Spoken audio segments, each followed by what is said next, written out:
Welcome back, ladies and gentlemen, to the only fantasy football show that talked about Latavius Murray like a month ago. It's the Lateral Show! Ladies and gentlemen, it's the Lateral Show. Fasten your seatbelts, because here we go.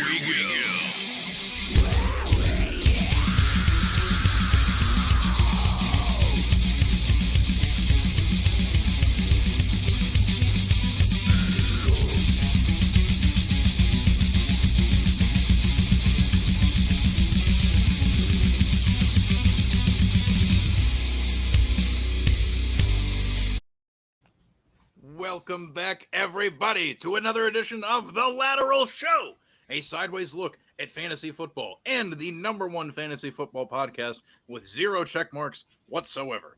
My name is Herms. You can follow me on Twitter at HermsNFL, and as always, I am joined by McLateral. Hello. Hello, people. Eats and greets, seasons, eatings. It is the season of eating because Thanksgiving is upon us. We are actually recording our same time as usual this week, but we are going to be dropping the episode a day earlier. So you're not going to get this on Thursday like normal. No. You get this on Wednesday. So you can actually use this information to prepare for that slate of Thursday games. Yeah, sometimes like whatever travel plans you have, if you have to go somewhere, do whatever, it'll be a lot more convenient for you. Exactly. Yeah. Focus on fantasy. Exactly. Abandon your family. Only focus on fake football. No, but we figured it'd be something nice, so that way, it's just like it's hard to budget time to listen to a podcast, during a major holiday. So it's our gift to you, even though that's not really the type of holiday that this is. But, we've got some fun stuff to talk about, including, I don't know, it's like I've just noticed people are a little impatient about young quarterbacks, and we're going to go over some examples, and then, we'll pick our own guys that maybe people should be more patient about, among other things. There's so many things that we have to cover, but, that's just a little preview. And, I think anyone who's been listening to the podcast for like the past month knows who I'm going to pick. Yeah, I mean, it should be pretty obvious. But before we get into anything else, I want to remind people, if you've never been to the Fantasy Six Pack YouTube channel before and you're just like, wow, I've been thoroughly impressed by the first 2.5 minutes of this show. I wonder if the rest of these videos are like this. They probably are. You can go ahead and find the rectangle that says subscribe and hit that button. And if you see a thumbs up button that kind of looks like this, a thumb that's up, go ahead and click that too. It'd be super chill. And if you want an all-access pass, including, DFS tools, award-winning rankings, all sorts of stuff, you can go to fantasy6pack.net/plans for more information about that. You get a lot out of it. I definitely recommend it and stuff. So there it is. That's my pitch. That was not a very good sales pitch, but there's a reason I'm not in sales. Anyhow, on my soapbox, I'm going to keep this brief. And I'm also going to keep it on theme because of, it's about to be Thanksgiving. I know a lot of people have it's like, oh, Thanksgiving food sucks. It's like, okay, first of all, not all Thanksgiving food sucks. What you are basically just saying is that your family. Is this an opinion that people have? There are people who say this, and it's like, all that's telling me is just like, my family sucks at cooking and I hate it. And it's like, okay, like, that's fine. Like you could just say that. But like the ounce of like where I will meet in the middle on that one is that even good turkey, turkey's kind of mediocre. Yeah, like of all meats, like bird or otherwise, like meats that we can consume, turkey, it never does it for me. It just doesn't. I wish we would have picked a different bird. For me, the leftover sandwich. Now that's when the turkey hits.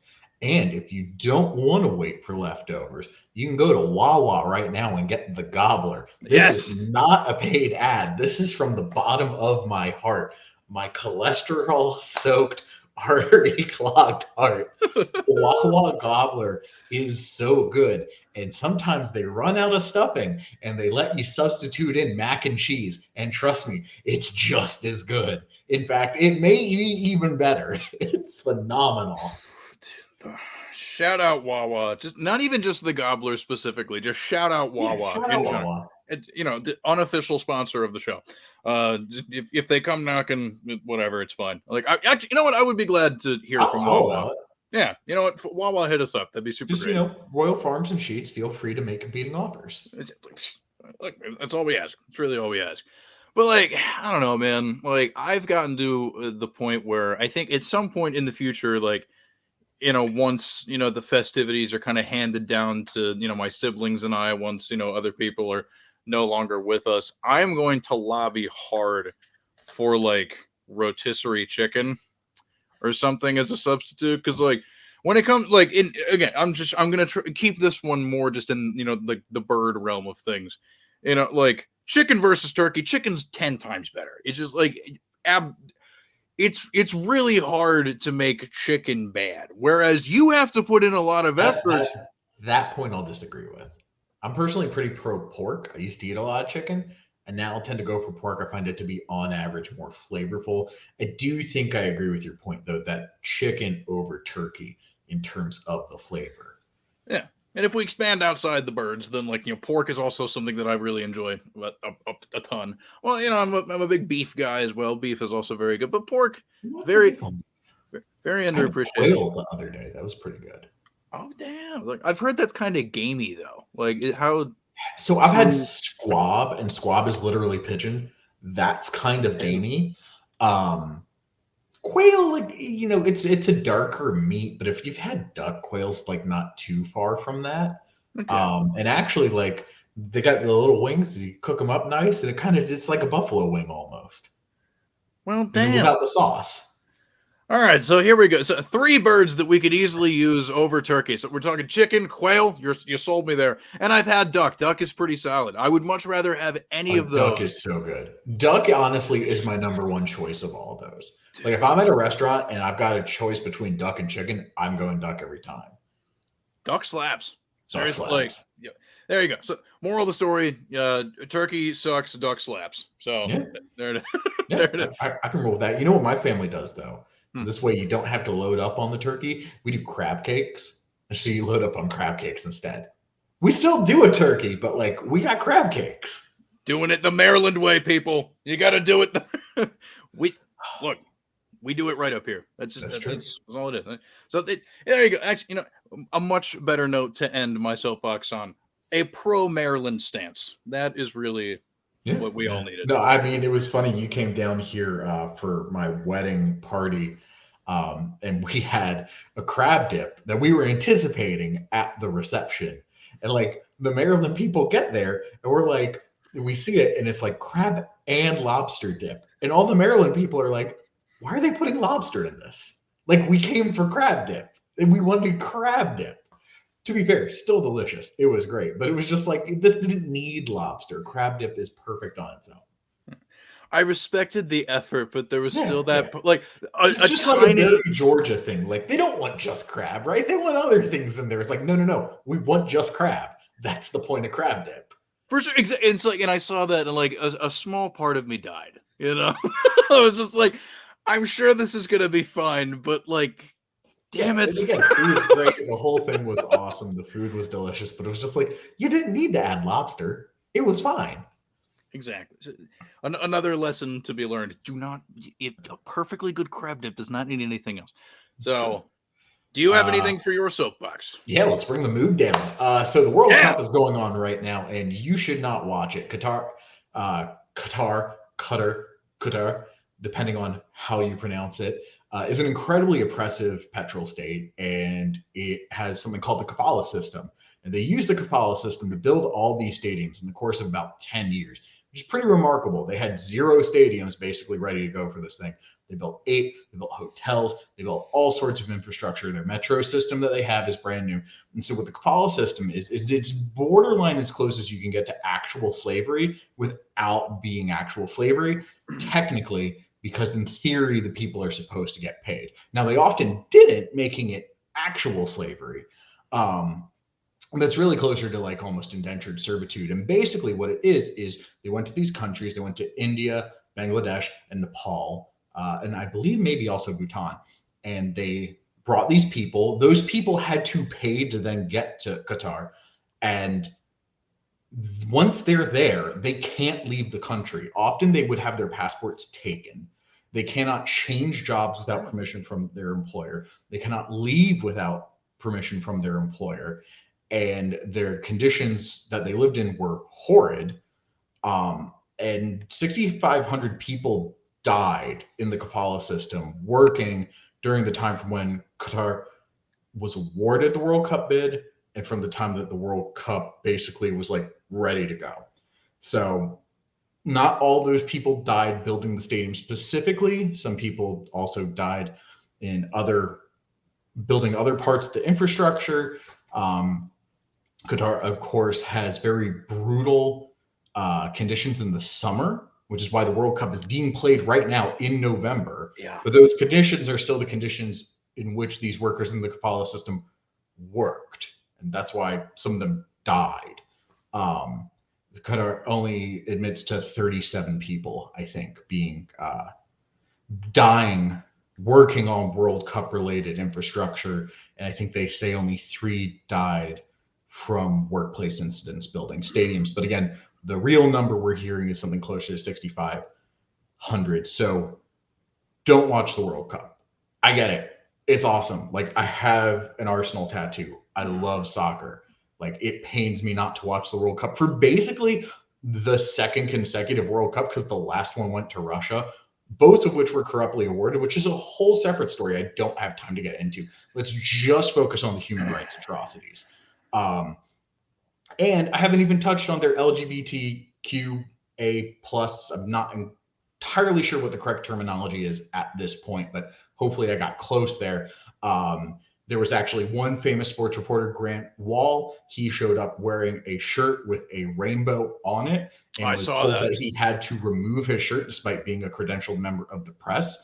And it's really important that we do not watch this for reasons like that, because one of the nations bidding for 2030 is Saudi Arabia, a nation that famously took an American reporter, brought him into an embassy in Turkey, and beheaded him brutally and killed him. So if we support what's going on here now, we then co-sign on that being allowed, because FIFA is insanely corrupt and they're only going to react to lost sponsorship dollars. That's the only thing they'll react to. So don't let the news from the World Cup leave your mind. Keep learning about everything that's going on. Keep talking about everything that's going on, but don't watch the games. And like, don't judge the players for going. I mean, this is like a once in a lifetime opportunity for a lot of these people. Oh, for sure. Yeah. You know, I honestly, if you do watch it, I'm not mad at you. I get it. This comes around once every 4 years and you don't know if you'll be here in 4 years. But if you can, I'm begging you, do not watch the World Cup.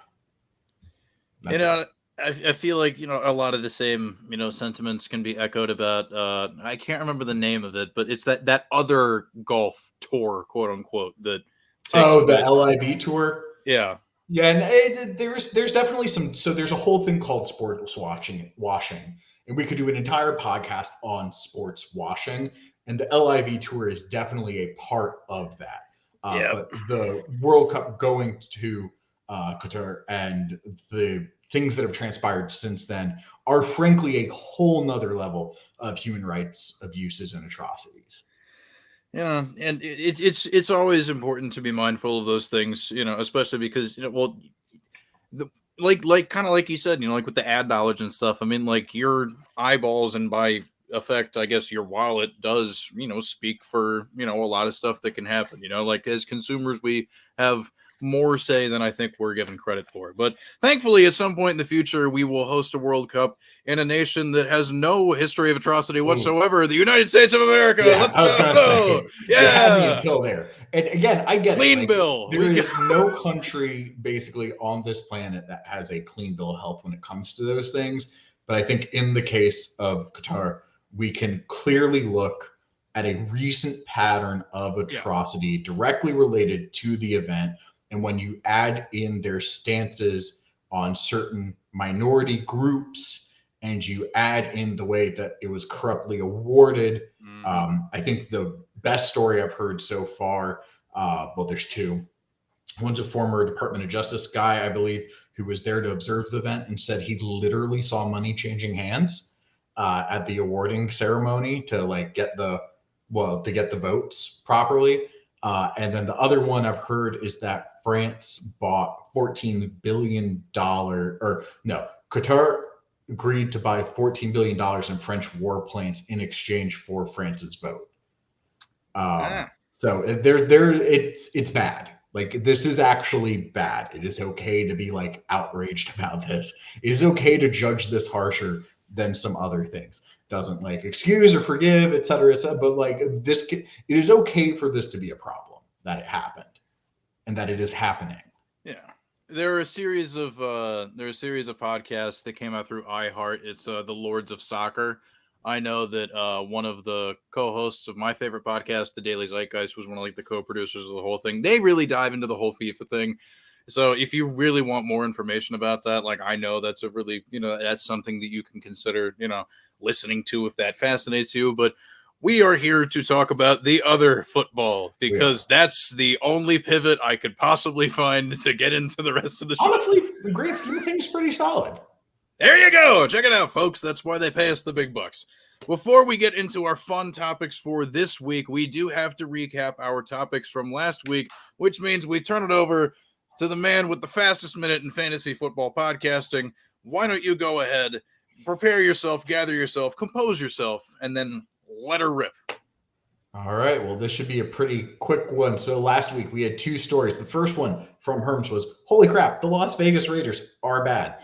And guess what? They're still bad. They needed overtime to beat a Denver Broncos team that is so bad it literally cut Melvin Gordon the third, despite only having two other healthy running backs.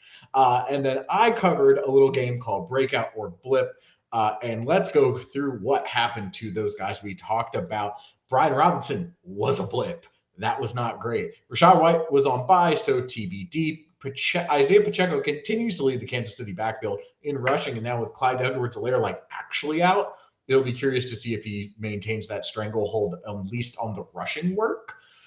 Nick Westbrook-Ikhine predictably crashed back to earth. Christian Watson did not, though he needed some touchdowns to help with that. Kadarius Toney gets an eye for incomplete or eye for injury, depending on how you want to go about it. And Nico Collins remains the best receiving option in a bad Houston Texans offense. Our bonus round was Foster Moreau versus Juwan Johnson. Juwan Johnson continuing to kill it. Like, I'm impressed. I guess I've been hurt too many times by New Orleans to trust it. And then Foster Moreau, solid option. He should have a good matchup this week. So I would continue to, focus on him if you need a tight end. That's it. That's last week. There it is, folks. There it is. The fastest minute in fantasy football podcasting, brought to you by Wawa, unofficially. Now we get into the other things that are taking place for the storylines for this week ahead of week 12 of the fantasy football season. My big thing that kind of popped into my head when I was planning doing this was just like, thinking about a lot of the players that have really dominated a lot of discussion this year. Specifically, it was, even despite, the injury he sustained on Sunday and the loss against the Falcons and all this other shit, seeing people just be like, yo, Justin Fields, hell yeah. So I was just like, okay, well, I remember people were maybe a little bit shaky about Justin Fields. And then I started thinking about other quarterbacks and I was like, who else is doing really well this year? Tua Tagovailoa. Another person that people were extremely shaky about that is now just absolutely dominating. Jalen Hurts is another perfect example of this. And, these are only just these are three examples, but there are just a laundry list of examples of quarterbacks that I can think of that people just. Daniel Jones is QB 10 right now. Yeah. And I'm still not sold personally, but he's QB 10. Granted, Marcus Mariota's QB 9. So, that should tell you a little bit about how fantasy football is in NFL football.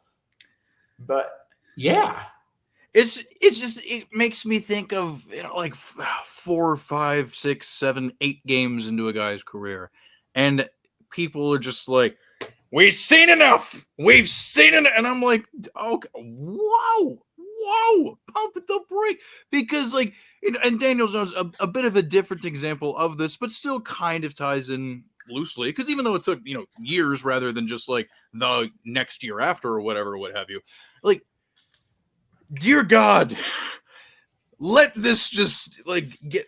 Now, there are some examples of these quarterbacks, one of whom we will talk about very shortly because I'm very amused by that situation. But like, just relax. Like, 8 games or whatever is not enough time to be like, yep, that's who this guy is. Because, like, circumstances constantly change around players, which is also one of the reasons that I feel like it makes Dynasty all the more difficult because, you know, like really overvaluing like how good a team is now versus where they could project to be in the future, even with like moderately good decision making, not even great decision, but just moderately good decision making. There are teams from, 2 years ago that, we were just like, they're toast, they're horrible. Put them on the ground. And now they're like super good offenses and stuff. You know what I mean? So it's just like, I don't know. It got me thinking about the young quarterback thing, and I want to play a fun little game where we're going to go ahead and, pick our young quarterbacks that people, maybe haven't been super thrilled about that we feel really good about. And then maybe as a bonus, we'll pick a couple older guys or something. But before I do that, well, first, any thoughts on that? And then I have to talk about Zach Wilson because it's very funny. Yeah. So, I mean, I think so it's tough, right? Like, on the one hand, like, there are guys like Josh Allen. If we had given up on him after 8 games, we wouldn't get the guy who's currently the number 2 quarterback in fantasy. And like a genuine MVP candidate. Not everyone can be Patrick Mahomes, who genuinely like to look pretty good from the outset. Lamar Jackson genuinely looked pretty good from the outset. Kyler Murray has looked about as good as he ever has from the outset. I mean, there's lingering questions about him in general. But I would say there wasn't like a precipitous rise all of a sudden. Like, he's kind of been the guy he's been. But then you do have guys like Daniel Jones. It took him years to get to this point. You got guys like Justin Fields, who, you talk about like willing to bury him. I think a lot of people were just willing to bury the Bears. I think fairly rightfully so. Like, for me, I kept telling people, I'm like, I'm really excited about Justin Fields in 2023 if he makes it through 2022. I think the guy's got a lot of talent, but I think this Bears team is bad. And like, they figured out something, at least with the offense, like in week 5 on. Because you can look at Fields, he's weekly finished QB 23, QB 27, QB 31, QB 26, week 5, QB 13. And then from then on, he doesn't finish outside of the single digits, with 2 QB1 finishes back to back.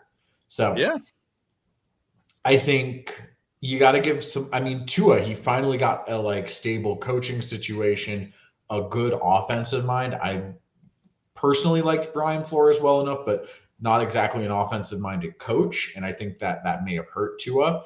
But then you got guys like,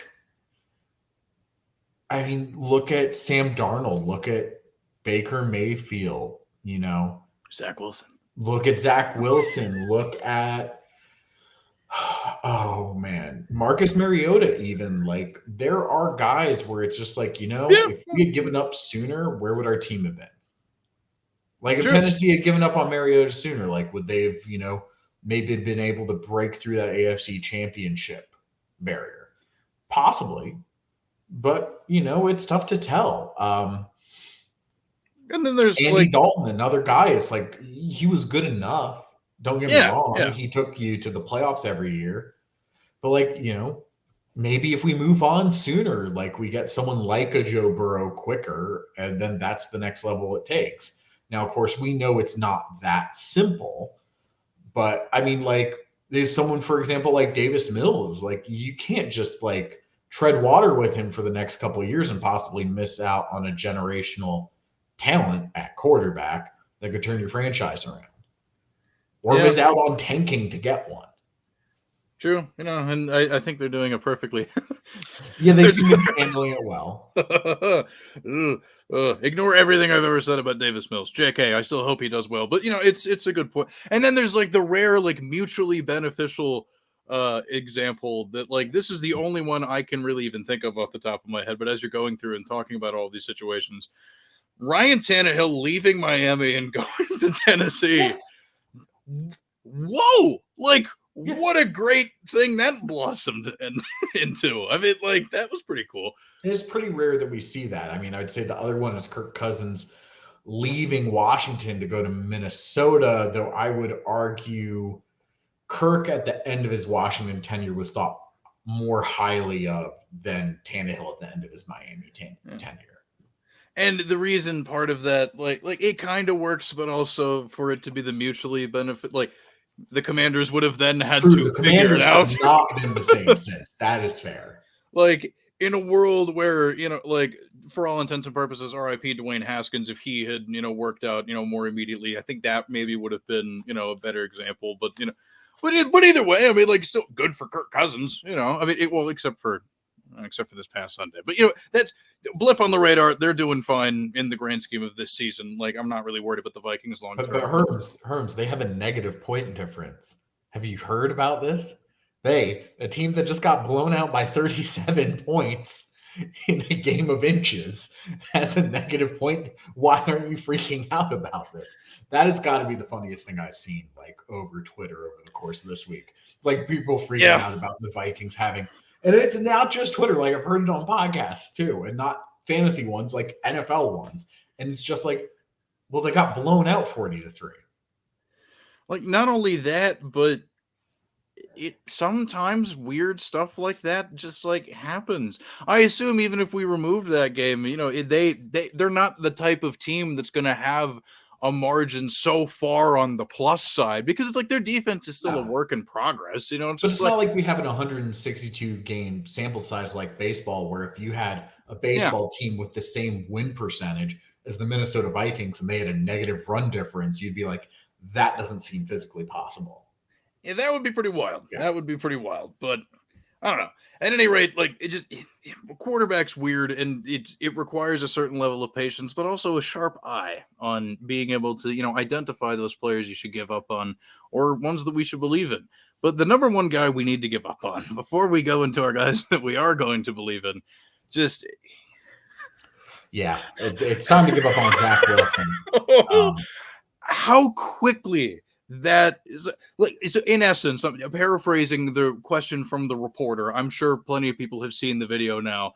Basically just being like, hey, are you willing to hold yourself and the offense accountable for that awful performance against the Patriots? How quickly that no came from that kid's mouth is just everything you need to know. Yeah. You know what I mean? Like, dear God, dude. Like, I get that you're frustrated or whatever, and like, I'm not gonna hold like one moment. But like, if you're frustrated, then your response is like, yeah, we need to be better. We need to be better across the board. Like, we weren't good enough today. Yeah, like, I mean, I've heard plenty of snarky responses from young quarterbacks in my time watching football and seeing some of the post-game interviews and stuff. I would rather hear him be a smartass. I'd have taken we lost 10-3. What do you think? Yeah. Smart-ass comments are 10 times better than a quick trigger no like he did. And then when you pair that with like the comments from Robert Saleh saying the team's second half performance was dog shit, and also Garrett Wilson, saying this shit is sorry. Well, and Elijah Moore has already been there for weeks. And you just have to look at the film. I mean, he is missing open guys. I think he had the worst completion percentage on non-pressured throws of any quarterback last week over the course of this entire season. No quarterback this season has done worse with no pressure, something that we thought, even the detractors of Zach Wilson like me, it's like, well, at BYU, he didn't get pressure and he could hit his first read. Like, maybe he can at least do that. He's not doing that. He's not doing it when it's like a guy going out for a bubble screen. And like the collection of Elijah Moore, Garrett Wilson, Corey Davis, and even to some degree, like Braxton Berrios is a talented, receiver for the role that he plays. Roster. Yeah. Like, and even like, Tyler Conklin, perfectly fine side. Like, these are not like inadequate weapons they've surrounded him with. Like, now the loss of Breece Hall and how that's affected their run game has really affected that offense for sure. Like, that, there's no hiding from that. It's pretty obvious how much of, a bit loss that was for, just the game plan and everything. But like, for it He's being out quarterbacked by Taylor Heineke, though. Like, let's just call it what it is. Taylor Heineke is a replacement level player. Zach Wilson is below replacement right now. It's horrible, man. And, it's just like, not that, I don't know. We've been saying it the whole time about Zach Wilson. We felt it was pretty obvious, and again, like, not to necessarily, dunk on a young man or whatever, because, like, this is his life. It's whatever, like, I mean, whatever he, ends up doing after being on the Jets, which I'm assuming those end days are near. You want to get paid millions of dollars to play in the National Football League, then you earn the right to get, like, critiqued. And that play, too. Like, dog shit. Yeah. That I took the very long road of getting to that, and it's justified. Like, that Justin Fields was right there on the board. Anyway, it's fine. The Jets are what they are, but there are some other guys. There are some other quarterbacks that we, maybe have, seen some people starting to, somewhere between get nervous about or begin to write off on the more extreme ends of things that, we think you should probably just, hold off on giving up on too much. I think I know where you're going with yours. Any listener to the show that's been, around long enough probably knows where you're going with this, but why don't you go ahead and, just, pull the curtain, reveal who you got. Trevor Lawrence hasn't had, like, the most inspiring season, but he's still QB 13 on a pretty mediocre Jags team. Like, he's scoring 16.72 fantasy points per game. Yeah. I want to see what he does next year. I will be trying to draft him a lot next year, and I think he will be a top 12 quarterback next year. Now, granted, he's already at QB 13. He's not that far off, but, like, I bet you there are a lot of people right now that are, like, kind of going, like, I don't know. And I'm telling you, like, just wait till next year. Like, this guy is going to be legit. You can already see flashes. And, like, we talked a little bit about it, but obviously, kind of like we said at the time, there's not too much to get into, but, like, Calvin Ridley, okay? Yeah. If he's anything like he was, on top of, some of the impressive Christian Kirk, Calvin Ridley, Zay Jones, like, that is not a bad trio of wide receivers. And, who's to say they, will stop there? I mean, like, they're, they could theoretically add some other fun pieces, like, who knows? But, like, that's definitely the easiest candidate for sure. And, like, I know his dynasty stock has rebounded compared to where it once was, but I still feel like it's lower than where it was. So, like, I mean, obviously, this is not the buy window. You missed the buy window. But I would say to people, if you're going to, like, before it's just completely too late and goes back to where it was when it was next Andrew Luck level hype, like, you are running out of that time. Especially if he ends this season really strong. Oh, yeah. You may miss out on that. So, I mean, definitely something to consider. And I'm very much looking forward to kind of seeing where, we'll end up having him in some, some rankings, come the summertime, baby. That could be a lot of fun. But, so you went with a fairly predictable choice. I mean, the other choice for me is obviously Trey Lance, but. I mean, yeah, but obviously. It's also tough to get worse than getting injured in your second game. Different category. Yeah. Although I have been technically year 3. True, but I have year 3. I have been lowballed in, like, certain leagues where I have Trey Lance from people. It's like, I'm clearly not contending right now anyway. Why? Like, what would it help me to get rid of Trey Lance? Like, that's something that's kind of bothered me. So, like, I actually, I am kind of glad you brought that up, because that is something that, I don't think I've had a chance to complain about. But, like, yeah, don't lowball non-contenders for Trey Lance. It's a weird flex. It doesn't make any sense. They're not dumb. So, well, unless there's just the one person in your league that is that dumb, in which case, go ahead, send that trade offer. But, like, most people aren't going to do that. They're not going to fall for that. But, so you got the pretty on-brand, low-hanging fruit one. Yeah. I'm going to go with the on-brand, low-hanging fruit one for me. I think people know where I'm going with this. And I don't care what anybody says, okay? Kenny Pickett has looked. Hey, he has looked good, okay? He has looked good.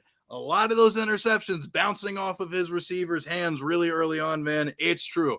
But if you look at some of the last few games and just like he's reliably getting the ball to multiple pass catchers. You know what I mean? Like the disappearing act of Deontay Johnson is something that I still haven't quite figured out yet.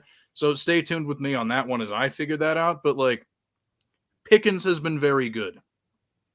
Pat Freiermuth, virtually just like not really talked about this year, but like folks, Pat Freiermuth has been really good for fantasy this entire time. Like dead ass, like tight end 6, dude. Tight end 6. I remember the whole panic about like going, it's like, well, losing Ben and going to Trubisky or Pickett or whatever. It's gonna kill him. He's a tight end too. Blah blah blah. But we were very adamant the whole time. Like did I end up moving Freiermuth down a little bit as time went along? Sure. But that's just because, we got, well, at least for me, I can't speak for you. At least I got, kind of excited about some other, tight ends. But, like, I never let that fall. Whatever. Point being, like, he is stepping up. He is, like, actually taking somewhat calculated risks on a semi-regular basis to the point where, like, I see the poise that he possesses already so young. And with how bad the offensive line is objectively, but how decent the offense has been, I would say over the last game and a half. Because I'll tell you what, like in the second half, like the first 6 drives for the Steelers, I think they failed to gain like 60 yards or something combined for all of them. That's Matt Canada's problem. He needs to get fired. But like, it's going pretty well. And I think people, like, he was already pretty cheap in rookie drafts. But then, like, I see, kind of the clowning of him that continues to occur or whatever, in which case I put on the, watch the tape hat and tell people to, like, really, key in on certain traits that make me feel good about him. Because it's like, before I hand it over to you about him, it's just like my biggest thing, if I'm going to, summarize it, is like he's supporting multiple weapons that people were kind of nervous about, which is impressive.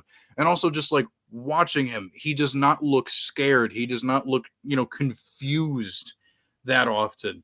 And that alone from a young quarterback that's some of the shit that I look for, man. And I'm not just saying, if he was on another team doing this, I would be just as impressed. It's not a homer thing. So he's got 3 touchdowns and 8 interceptions. He's hit over 200 passing yards just 3 times in the starts he's had. He's never thrown for more than 1 touchdown in a game.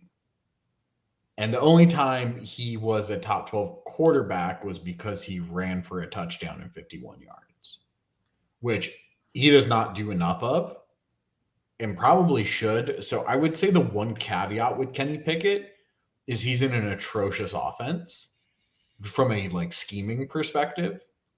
So if he actually ends up in a properly coached offense, maybe we will see some better things. But I think I worry about the mistakes he makes. I worry a bit about the decision making. The poise is nice to see. He is not willing to use his legs as much as I would like. I would like to see him use that a bit more. And if you can't feed Deontay Johnson, I've got questions. Like, honestly, a little bit of struggling to feed Najee Harris too. But like the Deontay Johnson thing, like he should be able to get that guy some production. And the fact that he can't isn't all down to Matt Canada's offense. And I think a lot of that does go back to when Deontay was holding out or whatever was the time that Pickett would have had to work with him. Because throughout a lot of the mini camp or whatever, they kept Pickett down with the third team. He did not get a lot of time with, some of the veteran guys. So like that valuable time really early on in like the official training camp period may have played into it, which is I think why a lot of people were very excited about Pickens once, Pickett came into the line because they spent way more time building rapport together. If that keeps up next year, then I will, continue to share in those concerns. But like, we have to imagine that Matt Canada's not keeping his job, right? Like, you would think, though, the Steelers are notorious for being a bit of a slow-moving franchise on that front. I mean, it's tough. I think basically at the end of this season, whatever opinion you had Kenny Pickett going into this season, you will have coming out of this season. It's very tough to grade him one way or the other because of some of the issues with this offense. And that's fair. And because he wasn't the starter, so he didn't get reps with some of the starters. And it does seem that those are some of the guys he's struggling to click with the most. But then again, he is clicking with Pat Freiermuth. But like, the Pickens chemistry does make sense on that front. It does make sense why they are working well together. For me, it's just, I have concerns about him anyway, just as a prospect. I think he has not performed below my expectations, at least. But I'm still like not dying to have him. If I'm an NFL team or if I have a fantasy team, you know, if again, like bring in a different offensive coordinator, you know, maybe we can start talking. I mean, the guy can run. We've known he can run, and he is just not quite running enough. Like, honestly, so like if you brought Brian Daboll in, obviously this won't happen because he'll still be coaching the Giants. But like if you brought Brian Daboll into the Pittsburgh Steelers next year, like you would have my attention. I will admit that. Frank Reich. You would have my attention. Actually, you would. Not that Frank Reich has the best history with developing quarterbacks necessarily. He has a decent track record with it. I wouldn't say he's necessarily. It's tough. Like, it really depends on how you view Carson Wentz.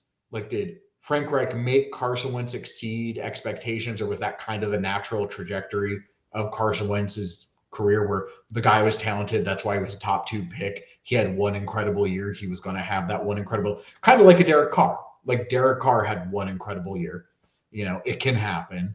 Nick Foles, like, you know, definitely interesting that was a thing. But you look at Frank Reich's time in Indy, and he has not been able to replicate any success with elevating guys beyond their capabilities.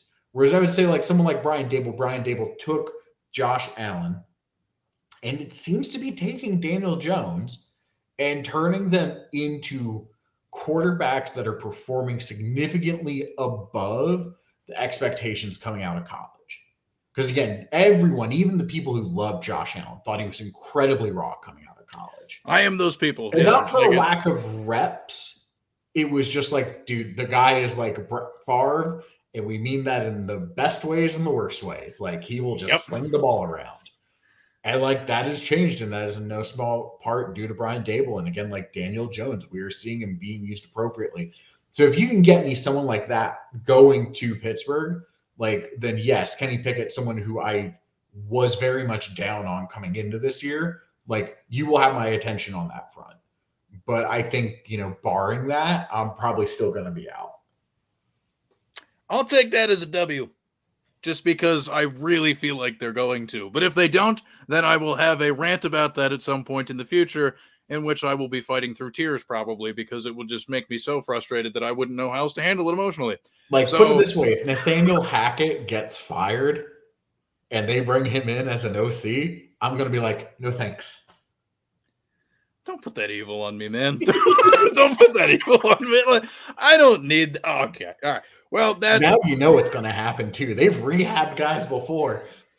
Ah, jeez. Okay. Moving on to your topic of this one. What have you got to talk about? All right. So I've got a couple of guys here. And so how will these 4 receivers impact your fantasy team going forward? So I've got a receiver we think pretty highly of. So these are not sleepers, to be fair. Though, one of them, hopefully, you are able to pick up on waivers, at least in my opinion, this week. Possibly 2, you know. But so we got freshly back, Treylon Burks. Burks, since coming back, has gone 3 for 6 for 24 yards and 7 for 8 for 111 yards. The results going forward are probably somewhere in the middle. Don't expect 100+ yard games from him every week. But that's 6 targets and 8 targets since he's come back. I mean, the wide receiver one ascendancy is clearly here, in my opinion. Well, wide receiver one in Tennessee, at least. I mean, what are your thoughts? I think this is a guy that everyone needs to be trying to roster this week. And I mean, that's why he was the highest ranking receiver in my, waiver column, just because, like, bro, like, it was ballsy for them to just be like, adios, AJ Brown. Let's essentially directly replace you with Treylon Burks. Because, for the record, I'm not sure we're quite there yet. No, I'm not saying we are, but it's just like, it was bold that, like, that it is was just bold. It's to the point where I'm still not sure if it was the right decision. Yeah, it's like it's essentially what they did, though, and yes, they did. And at least we know there's an incentive for them to not look stupid for doing that. So, like, that coupled with the fact that we've seen, not even just in recent, just like. Tannehill seems to have turned a corner as well. Like, I don't think there's any concerns that Malik Willis is taking his job this year anymore. That's okay. So that's definitely one of those things that we were, pretty loud about that we have gotten wrong, which is good. It out. I don't know. I like Ryan Tannehill or what, but like, let's be clear. At the beginning of the season, Ryan Tannehill looked bad. It was not good. It was not good at all. So it's just like all those things, especially the Tannehill thing too. But then just the fact that, like, in football history, not even just recent history, it's just like rookie receivers, it's like toward the end of the year, they're like, oh, that's how some of this shit works. And it's like, and it's even more difficult when you're missing significant time with injury, as Burks did. But he's good, man. He's good. And I feel like, like what he did at Arkansas is very similar to what they asked AJ Brown to do in, Tennessee in his time there. And like pretty much what the Eagles are doing with him now too, just because the type of player that is, it's just like, okay, so we're going to get you the ball. And then when you have the ball, figure it out, because you possess this physical, skill set and this little bag of tricks with your moves and stuff to just like create your opportunity in front of you. Like, no, I mean, people definitely weren't shocked when, with that draft pick, they went ahead and took Treylon Burks.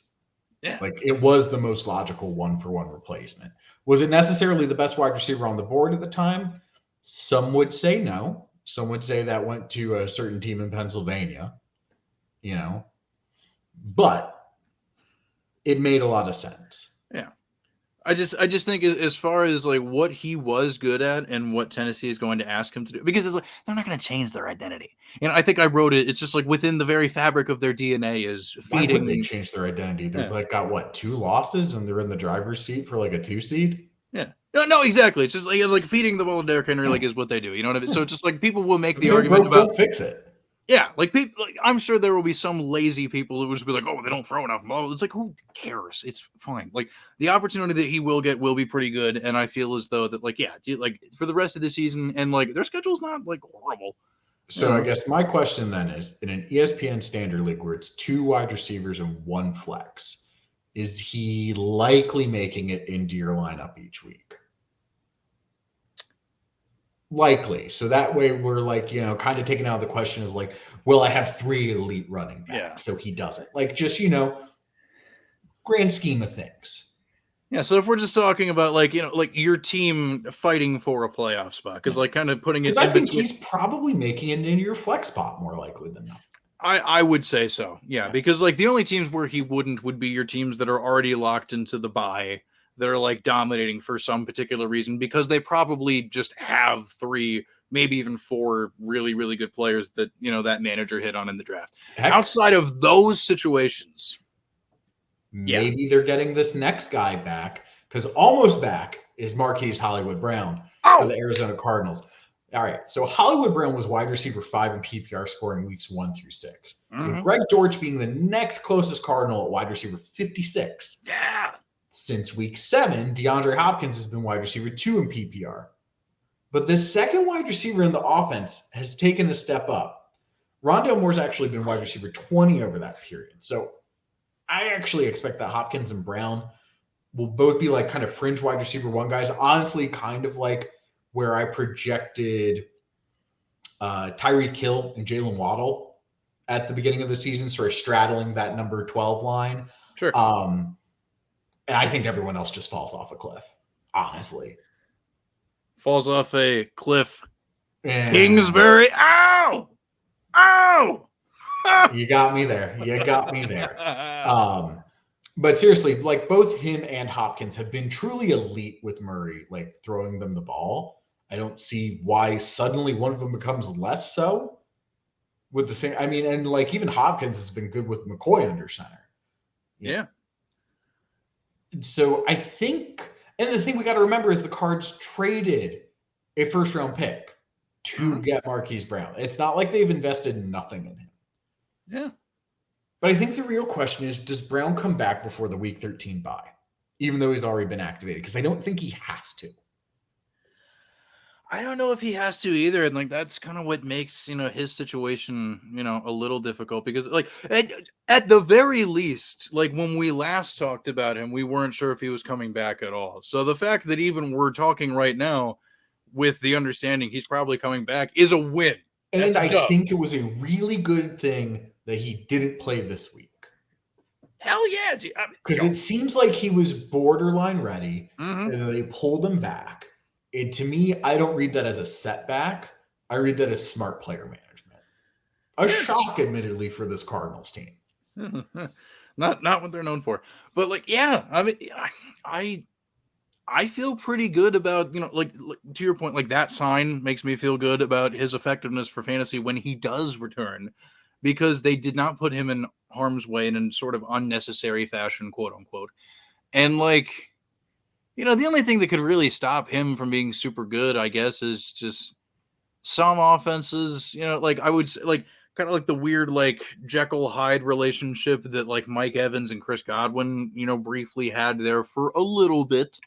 Maybe. And then also just like whatever like weird mystical powers that just have cursed Cliff Kingsbury coached teams in the second half of NFL seasons. I can't explain it. But like barring that, like especially because like we've seen that number that you pulled out of, but the second wide receiver for the Cardinals, I think you said like somewhere like the wide receiver 20 range, something like that. Yes. So again, with Marquise Brown as the wide receiver 1, the next closest wide receiver was Greg Dortch at wide receiver 56, with DeAndre Hopkins as the wide receiver 1. Next closest was Rondale Moore at wide receiver 20. Yeah. So like that's a noticeable difference. Yeah. And that's very much in line with, and I think we may have talked about this several weeks ago when talking about the Cardinals wide receivers. It's very much in line with what Christian Kirk was doing. Yeah. So like it's precedented that at minimum support 2 wide receivers. Yeah. And because like it's precedented and we know at minimum that's around like the worst it could probably be, like that with the fact that like Brown was as good as he was before, like I'm feeling pretty good about this. And kudos to people that, held on to him and didn't give up and just snatch. I know that's multiple you. Teams. And like, I feel as though that's really going to pay off for people, like there's so much, and I'm glad again, just for like the third time or whatever, like it's precedented. They can do this. And if he's healthy, not only that, but we saw this season, like everyone panicked. It's like, oh, can Tua support 2 receivers? I'm like, well, one of them's elite and the other one's about to be elite. So probably, and again, like DeAndre Hopkins, like is elite, and Marquise Brown is starting to trend that way, at least from a production standpoint. He's always had the tools. Even if he isn't like quite, like Calvin Johnson, Randy Moss, no one's saying anything like that. But, the guy can ball. He has been able to consistently over the past like 2 years, and the tools have always been there. It's in his gene pool. You know what I mean? So I guess the real question then, because we both seem to be in lockstep that when healthy, this is a guy that needs to be in your lineup. Mm-hmm. Do you think he comes back before the week 13 bye or after? Because I actually think it's now going to be after. I think it has to be after. Well, okay. I mean, their record is kind of like they're in danger of falling out of playoff contention, which puts a weird little twist on it. But like, tell you what, I mean, I guess if the rest of the team continues to get healthy, because like he's not the only injury they've been worrying about lately, as you kind of highlighted. They just lost Zach Ertz. Yeah. So it's like if the other surrounding parts, elevate their, status to the point where it's like, okay, Murray's going to be back. Like all these guys are, cool. Like Hopkins isn't missing, and like he's playing, but missing practice time does kind of indicate certain things. And I get it's a veteran rest thing. For me, it would just make me feel better. I don't even care if it means anything or not. But like, if that starts to trend in the right direction and they can sit there and be like, okay, our guys are getting healthier. We don't have to rush him back. Like, I think that'll probably impact that decision. Then it kind of comes down to this. Do you think Cliff Kingsbury thinks his job's in jeopardy?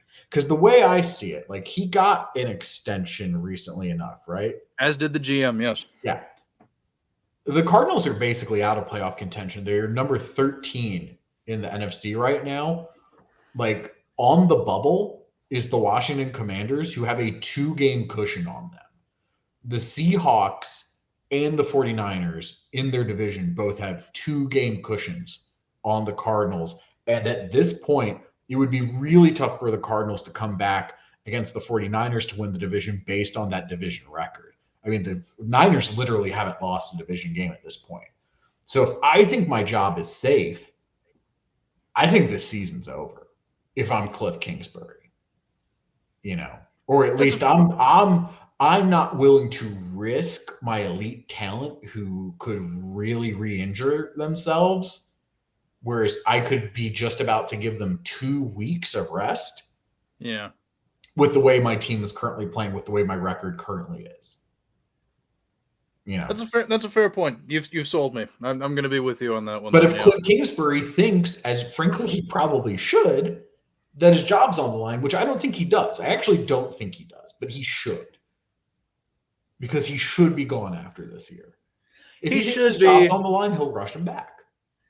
Yeah, like he probably should be, and but it's they did ink him for some reason, and then also like he at least has the rhetorical argument of, oh well, it never synced up, because by the time Nuke came back, we lost Hollywood, we lost Ertz, Kyler Murray had his issue, blah blah blah. Like there's at least a version of the reality that he could pitch in a meeting where he's given do you have anything to say for your performance this year? That like I get, it could work, but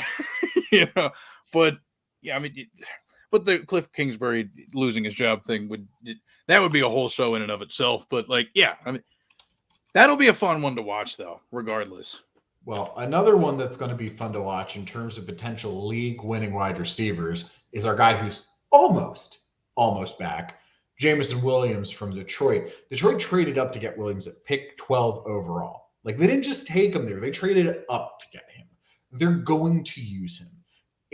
And based on the injury discussion we had a couple weeks ago, he should be ready to go. He's, like, in the recovery window. Like, things should be good. Does he immediately become a wide receiver one on this team, or do we not see him break out till next year? Or is it somewhere in between? Because, again, he should be used if he's healthy. And he's basically, I think, he's got to play at some point this season because they brought him back. So he's got, what, a 4-week window? 21 days. So, like, week 15 against the Jets would kind of be the latest one. I mean, Jets, Panthers, Bears, it's not, like, the worst stretch of matchups. Yeah. And, like what I'm kind of expecting and what I'm really looking for, especially because, like, we've discussed at multiple points throughout the history of the show, just because it's like, unfortunately, ACL tears are relatively common in the sport. Like, they're, again, not doctors, but like fantasy people, like people in the fantasy industry who have medical expertise, there are plenty of articles written across plenty of different websites about first year back from ACL, wide receiver performance is slow. It's, it is what it is, just on average. I'm looking for 1 game. Okay. I'm not confident if I'll, put him in my lineup at all. If and I don't have to make this choice, so it does kind of make my read on it a little bit more difficult.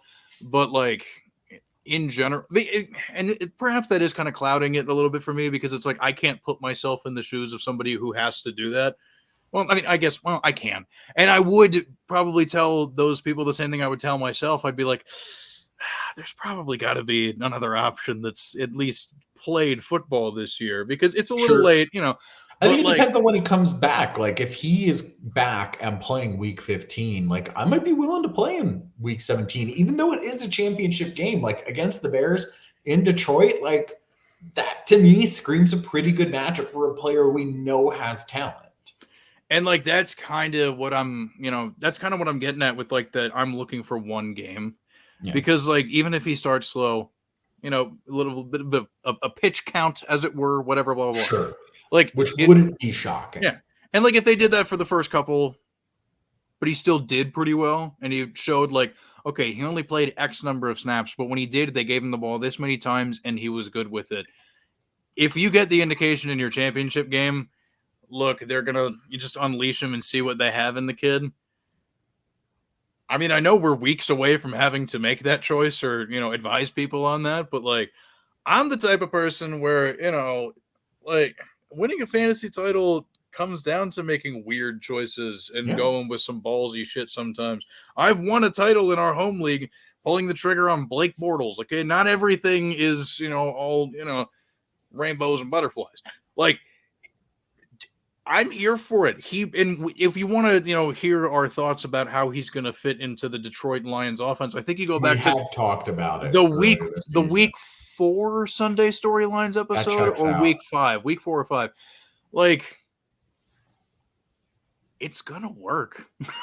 It's going to work. Like, credit.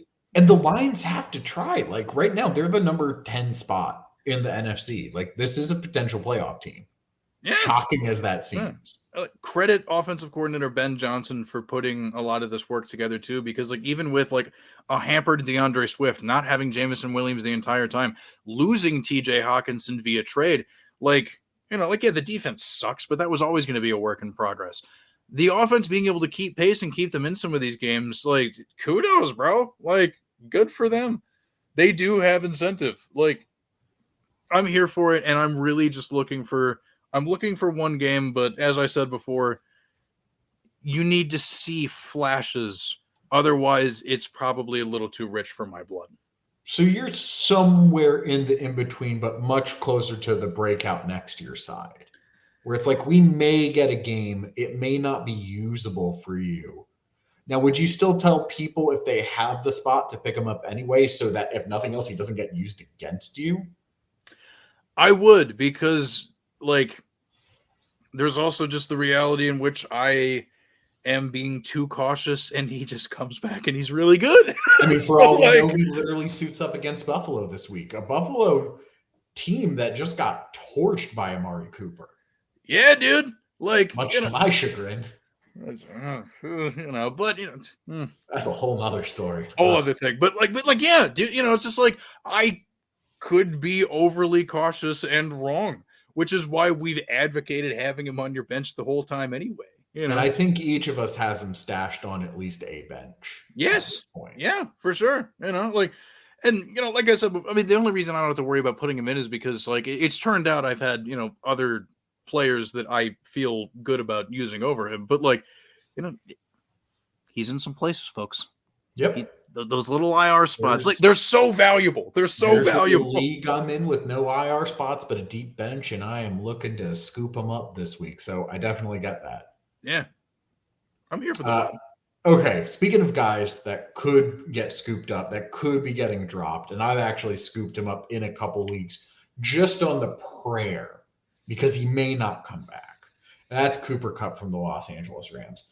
Kupp was wide receiver 5 in PPR and wide receiver 2 in PPR point per game scoring, despite claims of being a bust. He missed 2 weeks over the past 11 weeks.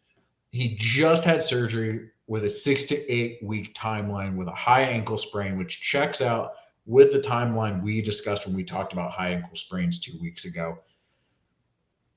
So it really comes down to this. Do we think there's any chance he returns for a week 17 hero moment, which would be on the early side for sure, but not impossible? Or do the Rams just leave him on ice, barring like a sudden playoff run where all of a sudden they're fighting for like a 6 or 7 seed? Nope. I can't get behind it, especially because I mean, like, I haven't checked or whatever, but like you did mention like the possibility that it's was it Bryce Perkins? Yes, it is. It is trending towards the possibility that Bryce Perkins will be the starting quarterback for the Los Angeles Rams this week. And they just cut Darrell Henderson. They did. And the offensive line is awful. Barring the same mystical forces that have cursed Cliff Kingsbury coming in and blessing the offensive line with awareness, it's not going to get any better. Like, for as good as Cooper Kupp is, like, if he plays, which I already don't feel very confident in, like, he'll be good just because he's good. That's my second question. So you don't think he's coming back, and I think that is more than fair. It would actually really be on the early side of things if he did, though it would be outside his mandated 4-week IR window. Mm-hmm. If he comes back for week 17, we know he's coming back. Are you playing him?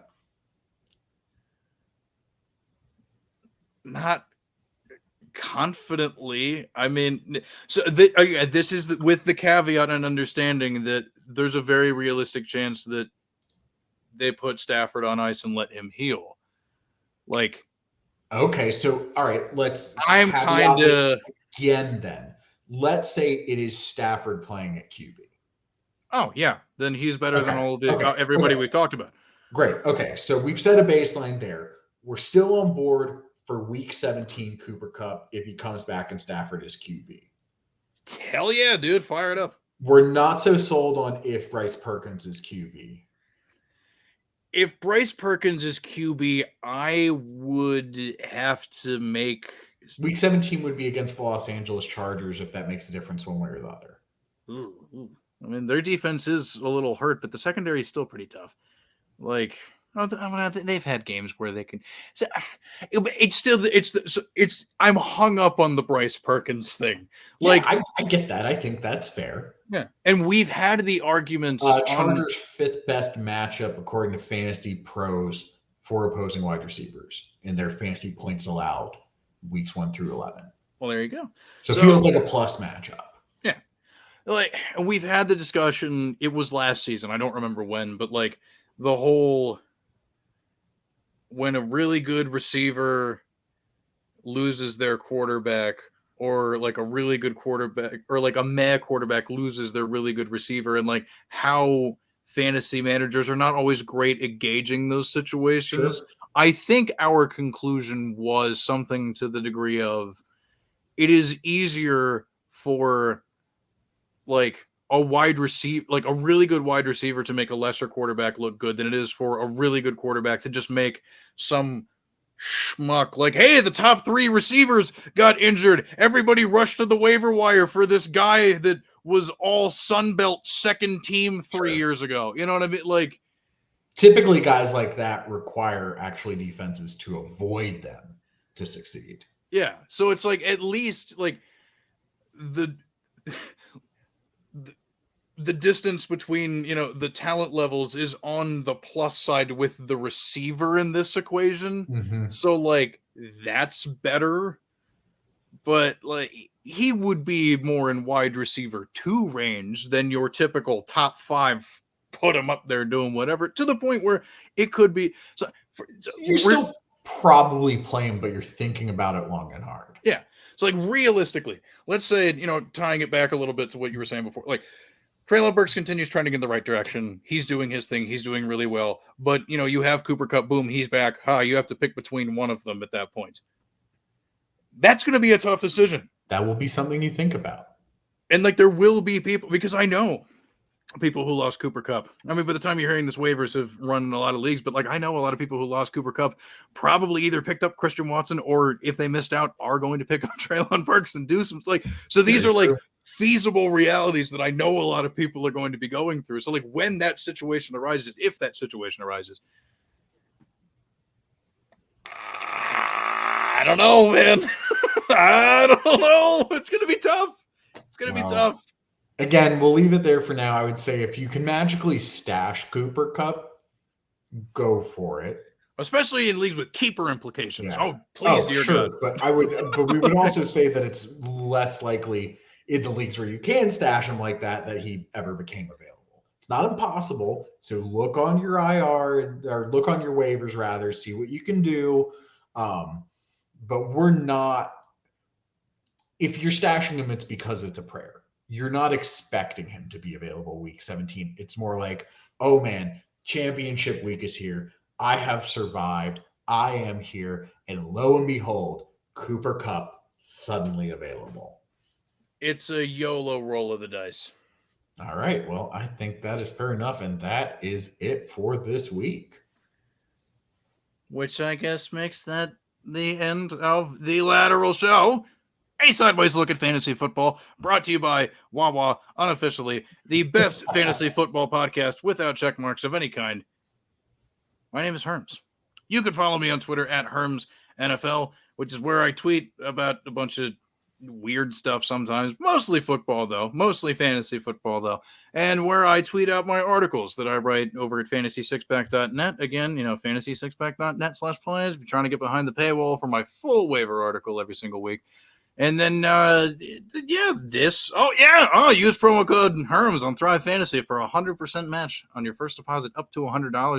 If you like DFS, but you're really just more of a prop guy, kind of doing the prop thing, pretty fun platform. Really looking forward to being able to use that a little bit more because I think it's after Wednesday. Maryland finally got their shit together, so now I'll be able to use Thrive again. So that's going to be really fun. But and then this show, on Twitter at the Lateral FF. It's basically just a hub for us to publish the episodes, but it's still a thing, still something to consider. And then I write stuff at clutchpoints.com about football. So if you want just more of I do some fantasy editorials, but it's mostly just me going over football news. Way more just like actual NFL stuff that I do over there. So yeah, that's my day job. What about you? Well, it's your boy McLateral, aka McLateral FF on the Twitter. You can find me on Twitter at McLateral FF. You can also find me on Twitter at MacMcMillanATL, which is where I tweet about stuff from my day job and just whatever. It's my main account at this point. Of course, my day job is being a writer over at Tom's Guide, where I talk about the latest in tech, gaming, and entertainment. Right now, of course, it's a lot of Black Friday coverage. So I have to say, if you're looking for the right laptop, the right TV, things of that nature, you should definitely check it out because we spend a ton of time going through the internet looking for the best deals. There is a full team involved in this. Trust me, if you want the best deals, there's a really good chance we've already found them for you. So definitely check it out. Aside from that, you can go over to Fantasy Six Pack every week and check out the Heat Check, which is my weekly column that drops there. Takes a look at 3 guys who are being underrated by the experts, but also available in 50% of your leagues. I have to say, it's going to be very curious to see who makes the cut for the Heat Check this week, because last week it was a struggle to find 3 guys. It's been a weird year. I don't think I've ever had this much trouble finding Heat Check contenders. Technically, Foster Moreau, who was my tight end guy, didn't even qualify because he was rated as a tight end 12 for the week. But we let it slide anyway, because otherwise it's 2 sleepers, and it's not what you're coming here for. You're coming here for 3 sleepers. So we gave you 3 sleepers. And that's it, man. That's all I got. That's the spiel. That's the plug. There you go. So, until next time, enjoy your Thanksgiving if you celebrate that and stuff, and then also enjoy consumerism. There you go. Ladies and gentlemen, it's the Lateral Show. Fasten your seatbelts, because here we go.